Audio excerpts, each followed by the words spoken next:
The journey from Baghdad to Colorado took a day and a half. I flew from Baghdad to Kuwait, Kuwait to Washington, D.C., D.C. to Denver. During the long flight from Kuwait to D.C., I stared mindlessly at films. When the lights were dimmed and the other passengers slept, I sat, my face lit up by the small screen in front of me.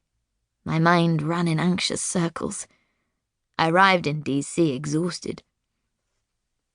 A bored-looking immigration officer with thick, bushy eyebrows flicked through my passport. "Where are you arriving from?" he asked.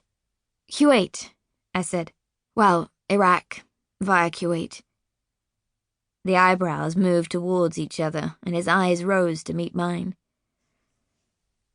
"Iraq?" "Yes, I work out there."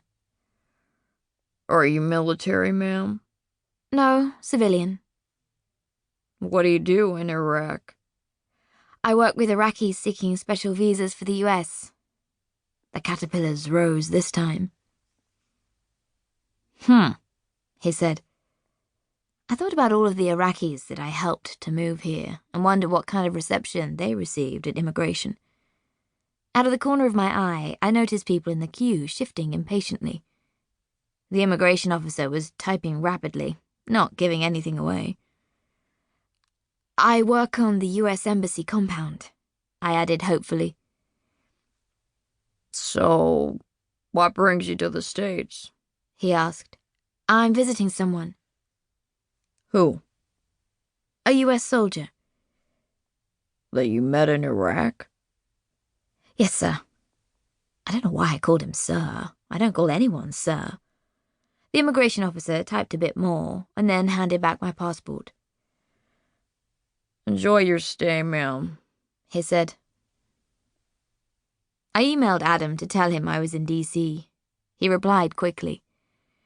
"This day is taking forever. I can't wait for you to arrive. I'll camp out at the airport if I have to."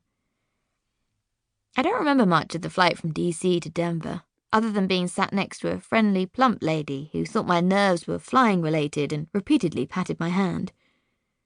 When I got off the plane, I went straight to the bathroom to try and pull myself together.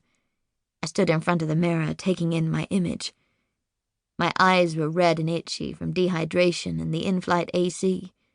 My hair was knotted into clumps at the back of my head from 3 flights' worth of friction against the headrest. My mouth was stale from travel.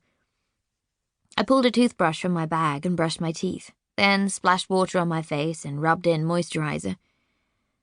I began to feel better, even though my reflection looked the same. A woman next to me leant in towards the mirror to reapply her lipstick. I looked at myself again. Maybe it was me who would seem different in the real world, not him. I checked my phone and saw 2 messages. The first was an excited email from Anna.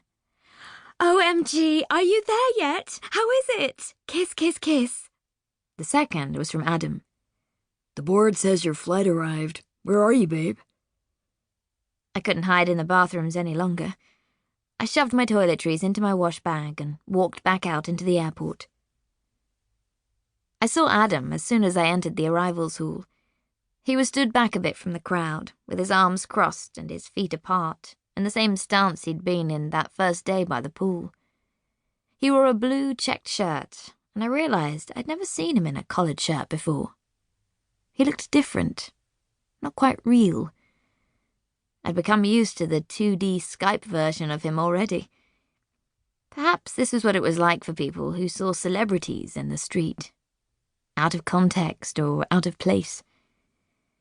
His eyes locked with mine, and a smile broke across his face. And now he was moving quickly through the waiting crowd, dodging children and roller suitcases. I felt sick and awkward, and remembered I hadn't reapplied deodorant. Then he reached me. He wrapped his arms around my body, and my head was buried into his chest. I closed my eyes and breathed in his familiar smell. I was back in Iraq, with the whir of helicopters and the rumble of military vehicles and the warmth of the night. I was back with Adam. My Adam. I leant back and looked up at him. "Hey," I said, smiling. He lowered his head to kiss me, and his lips felt familiar on mine.